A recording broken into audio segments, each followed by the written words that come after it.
Welcome to Sanmarga classes. ಮುಂದಿನ ಪ್ರಶ್ನೆ, ಭೂಮಿ ನಮ್ಮ ಜೀವಂತ ಗ್ರಹ ಎನ್ನುವಂತಹ ಚಾಪ್ಟರ್ ಇಂದ ಭಾರತದ ಪ್ರಮಾಣಿತ ವೇಳೆ ಯಾವ ರೇಖಾಂಶವನ್ನ ಆಧರಿಸಿದೆ ಅಂತ ಕೇಳ್ತಾ ಇದ್ದಾರೆ. ಪ್ರಮಾಣಿತ ವೇಳೆ, ಸ್ಟ್ಯಾಂಡರ್ಡ್ ಟೈಮ್.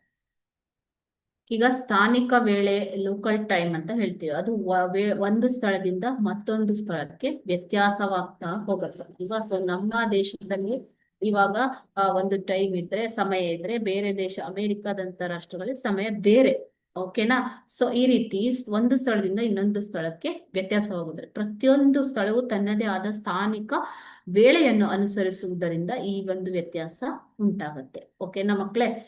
ಸೊ ಒಂದು ದೇಶದ ಏಕರೂಪದ ವೇಳೆಯು ಆ ದೇಶದ ಮಧ್ಯದಲ್ಲಿ ಹಾದು ಹೋಗುವಂತಹ ರೇಖಾಂಶವನ್ನ ಅವಲಂಬಿಸಿರುತ್ತೆ. ಯಾವುದನ್ನ ಅವಲಂಬಿಸಿರುತ್ತೆ? ರೇಖಾಂಶವನ್ನ ಅವಲಂಬಿಸಿರುತ್ತೆ. ಓಕೆನಾ?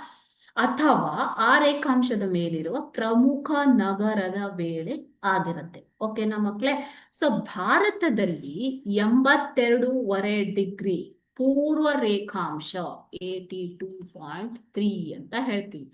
ಡಿಗ್ರಿ ಪೂರ್ವ ರೇಖಾಂಶವು ಯಾವುದನ್ನ ನಿರ್ಧರಿಸುತ್ತೆ? ನಮ್ಮ ಸ್ಥಾನಿಕ ಅಥವಾ ಪ್ರಮಾಣದ ವೇಳೆಯನ್ನ ನಿರ್ಧರಿಸುವುದು. ಓಕೆ, ಇದು ಉತ್ತರ ಪ್ರದೇಶದ ಪ್ರಯಾಗರಾಜ್ ಮೂಲಕ ಹಾದು ಹೋಗಿದೆ. ಎಲ್ಲಿ ಹಾದು ಹೋಗಿದೆ ಮಕ್ಕಳೇ? ಉತ್ತರ ಪ್ರದೇಶದ ಪ್ರಯಾಗರಾಜ್ ಮೂಲಕ. ನೋಡಿ, ಇದು 82.5 ಪೂರ್ವ ರೇಖಾಂಶ.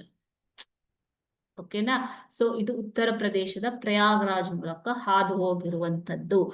ಈ ಒಂದು ರೇಖಾಂಶವು ಭಾರತದ ಸ್ಟ್ಯಾಂಡರ್ಡ್ ಟೈಮ್ ಅಂದ್ರೆ ಪ್ರಮಾಣಿತ ವೇಳೆಯನ್ನ ನಿರ್ಧರಿಸುವಂತ ರೇಖಾಂಶ. Okay, thank you.